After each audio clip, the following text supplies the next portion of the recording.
Sumerian tablets are probably one of the oldest form of a written record that we have. What if everything you thought you knew about humanity's origins was wrong? With the help of cutting-edge AI, ancient Sumerian texts have just been decoded, revealing chilling secrets buried for millennia. These tablets speak of advanced beings from the stars, godlike technologies, and even genetic experiments that may have shaped the human race. Were these just myths or a terrifying truth erased from history? The answers hidden in these ancient records might change everything. The roots of an unusual civilization, the land known as Sumer, emerged over 6,000 years ago in the area between the Tigris and Euphrates rivers in what is now modern Iraq. This region, often referred to as Mesopotamia, is significant for hosting one of the earliest and most advanced human societies. Scholars have long been fascinated by how the people of Sumer, called Sumerians, rose to prominence far more quickly than neighboring cultures. Instead of a slow progression over thousands of years, Sumer seemed to burst onto the scene with complex governance, codified laws, mathematics, and intricate social structures. This sudden leap has led various researchers to wonder whether their knowledge was gifted from an outside source or discovered through remarkable insight. The Sumerians introduced many pivotal innovations. They created one of the earliest writing systems called cuneiform, which used wedge-shaped impressions on clay tablets. They also designed the wheel, constructed sailboats for river travel, organized formal legal codes, and established centralized governance. The speed with which they developed these tools and systems still surprises historians, since most ancient societies advanced at a slower rate. Some experts compare it to knowledge that was downloaded all at once. And this unusual origin story plays a major role in ongoing debates about how advanced knowledge appeared in ancient times. Many of the early forms of Sumerian writing were not just for religious or mythical themes, but included inventory lists, administrative records, contract details, and trade logs. Archaeologists have uncovered thousands of clay tablets with everything from grain tallies to elaborate depictions of gods and cosmic events. Because the Sumerians placed wet clay tablets out to dry or fired them, these primary sources endured over millennia. In contrast, civilizations that depended on fragile writing surfaces lost much of their ancient records to decay. Sumer's amazing preservation has allowed modern researchers to learn about the earliest organized towns, specialized trades, and social classes.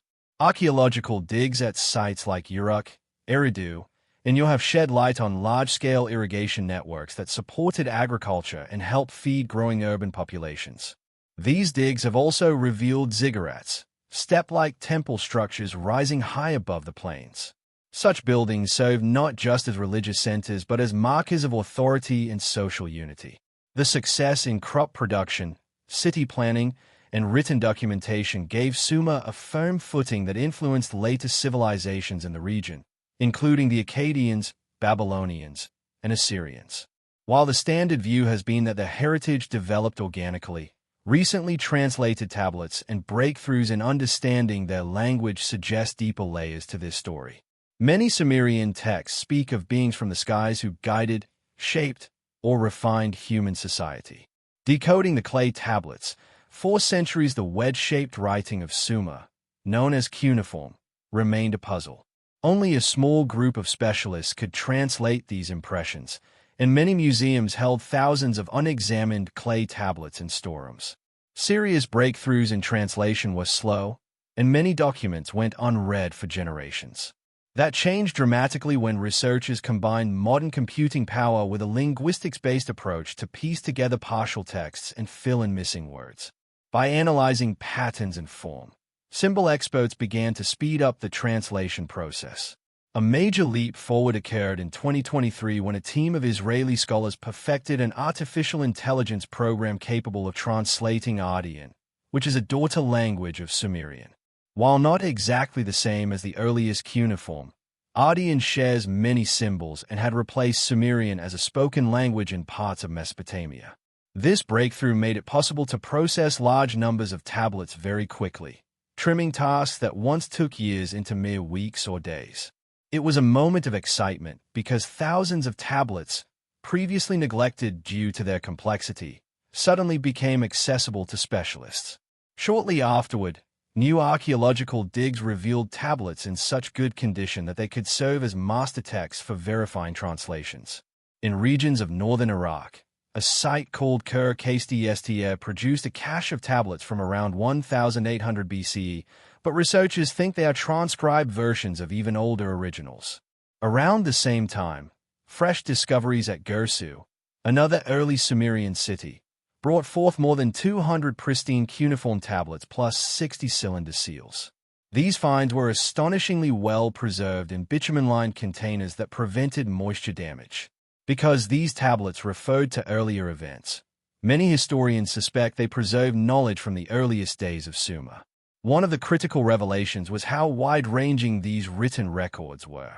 They included mundane details like counting livestock, measuring farmland, and listing daily tasks, but they also contained elaborate myths and records of the cosmos, potential medical knowledge, and references to advanced concepts that simple farming societies should not have understood.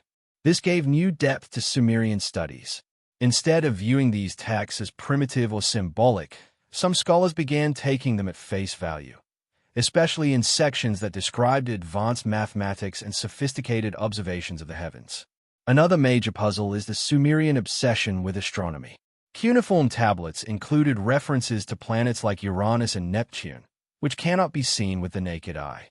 They also mentioned an orbiting body called Nibiru that supposedly traveled far beyond Neptune before returning. Arguments remain fierce amongst experts about whether Sumerian references to such distant planets were misunderstood, symbolic, or based on advanced science. Supporters of more unconventional views see it as real data passed on from an unknown source. Regardless of interpretation, these translations gave rise to questions about how an early civilization could have knowledge that matches modern discoveries in astronomy. Surprising levels of knowledge. Sumerian tablets often go beyond simple travel logs and tallies of goods. They speak of mathematics, astronomy, and advanced ideas that modern science only confirmed in recent centuries. One of the most curious aspects is the references to the so-called seventh planet. From a modern perspective, if you start counting out from the edge of the solar system, Earth is indeed seventh, which suggests an external viewpoint. This has baffled those who wonder how an ancient culture that apparently had no telescopes could reference any precise planetary order. Their understanding of the precession of the equinoxes, an astronomical cycle of around 25,920 years, also stands out. Ancient peoples often tracked seasons and the positions of stars, but achieving that detailed knowledge of Earth's slow axial wobble is usually attributed to much later civilizations. The Sumerians seemingly had that information well before it would be rediscovered by Greek astronomers in historical time.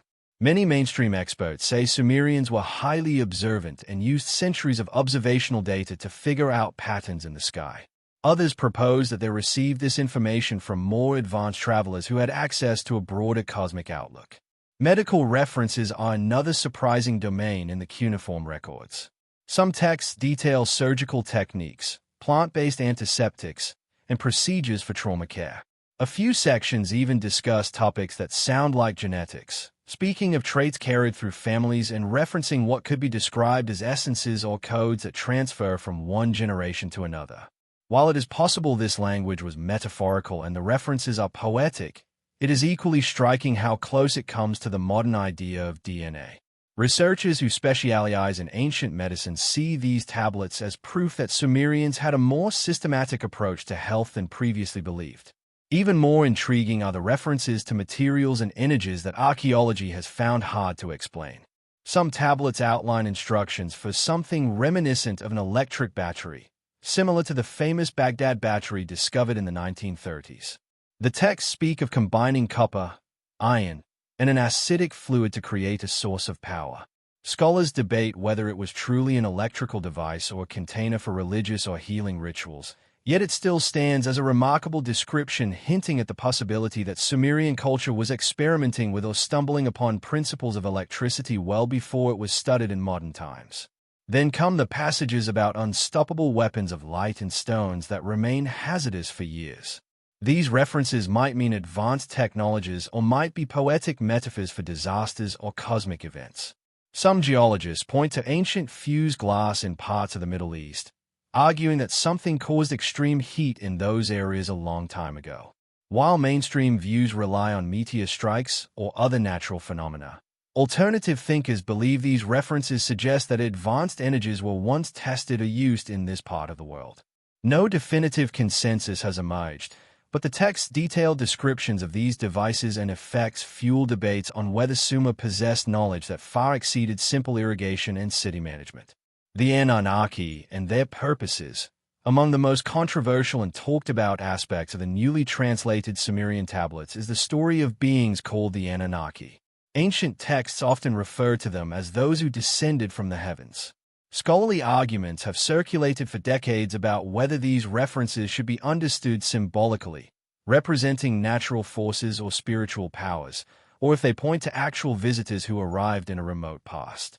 The Sumerians themselves were not vague about giving these entities physical characteristics, describing them as tall, long-lived, and capable of traveling across great distances.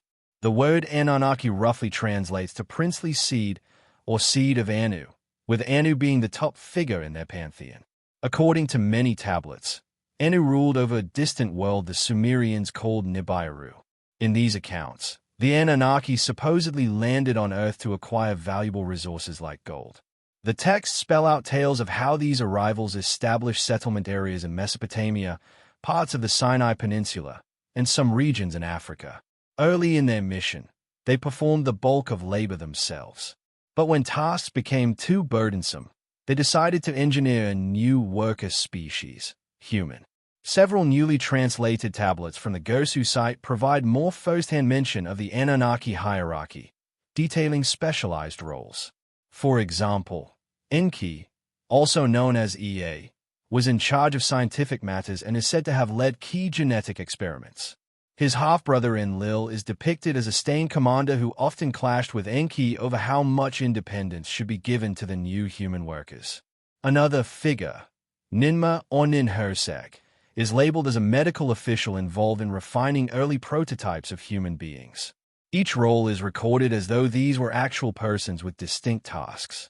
The texts also depict tension and conflict among the Anunnaki themselves. Some wanted to keep humans under strict control, while others felt empathy or admiration for them. The famous flood story, predating the biblical Noah, includes an argument between Enlil, who wanted to wipe out humanity, and Enki, who chose to warn a righteous individual to build a large boat. This internal power struggle is a key thread in Sumerian literature. Traditional scholarship labeled these accounts as myths that mirror how a developing society rationalizes natural disasters. However, new translations dive deeper into naming specific sites, describing what appear to be actual engineering methods, and referencing significant lifespans for these beings. What sets these references apart from typical mythological pantheons is their consistent portrayal as tangible figures with advanced knowledge. They were called gods in some translations because the Sumerians might not have had another word to describe powerful beings from elsewhere. Alternative researchers see parallels between these episodes and modern theories of ancient astronauts who might have visited Earth in the past, sharing or imposing technology and governance on early societies. Mainstream experts usually dispute extraterrestrial interpretations, preferring to see these texts as religious or cultural expressions. Strange technologies and inexplicable devices. Newly translated tablets regularly reference objects or processes that puzzle both historians and scientists. One such term is mentioned in certain Sumerian myths as a series of divine decrees or powers, yet the descriptions can sound more concrete, almost like physical items containing large amounts of information. For instance, a famous tablet narrates how Inanna received the me, and with that acquisition gained mastery over activities such as brewing, writing, and political authority. In these lines, me is treated like something that can be passed from one individual to another, rather than a mere concept. A few Sumerian texts even describe flying machines they called mu or celestial boats. The detail is striking, talking about pillars of fire and the need for special coverings to survive these flights. Some also mention a chamber of eagles that provided breathable air during travel at high altitudes. Skeptics interpret these references as poetic ways to talk about storms or religious experiences, but the specifics spark questions. Why discuss protective clothing, certain flight paths, and the sensation of leaving the ground if it was purely figurative? Electrical references also appear. Instructions exist for constructing devices that store energy using copper tubes, iron rods, and acidic liquids, echoing the principle behind the Baghdad battery. There are lines about harnessing the power of lightning so it can be used at will. While some of this may be symbolic, the consistency with known electricity experiments raises eyebrows. Could the Sumerians have been on the cusp of an electrical discovery, or did they carry knowledge that we normally associate with far later civilizations?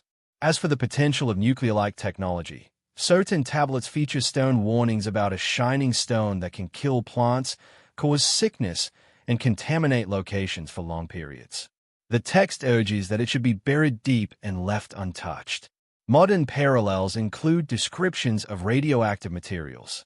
In a few areas of the Middle East, archaeologists have found desert glass, sand melted by extreme heat into a smooth surface. While meteor impacts can generate this effect, the Sumerian text speaking of weapons that contain sand to mirror create an unusual overlap. It is important to state that these references remain open to dispute. Traditional explanations say these passages are metaphorical, using dramatic images to underscore the power of gods, cosmic forces, or supreme rulers.